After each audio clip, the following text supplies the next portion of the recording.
野生动物保育团体发现讲，伫外口拍走的狗仔、猫仔，这个狼洞猫犬，伫野外生活，因的野性较重，甚至会去攻击人。这款的情形是愈来愈侪发生，因是希望讲会当推动修法，管制狼洞猫仔狗的数量。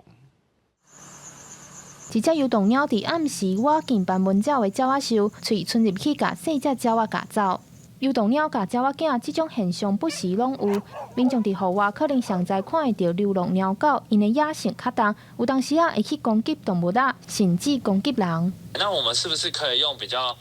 理性的方式来去管理？对它现在确实是造成危害。野保团体也表示，游动鸟狗伫野外伤害野生动物的状况愈来愈常发生。根据野保团体的调查，2020年到2023年，华东地区的野生动物受游动鸟狗攻击，尾也送去因遐救伤的数量是逐年增加。野鸟保护动物协会是表示，要管理游动鸟狗，应该爱对源头做起，莫互一直生。这是政府、民团、民众大家爱共同克服的难题。我就是重量管制，我要偌济量，你莫给我增加出来。你这个管制才有效果。你问做后壁，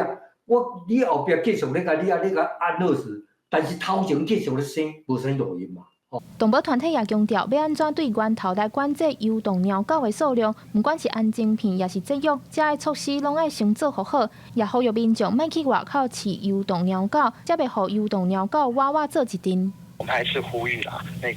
尽量不要去喂外面所有的动物，因为您的喂食不只是会让犬猫聚集，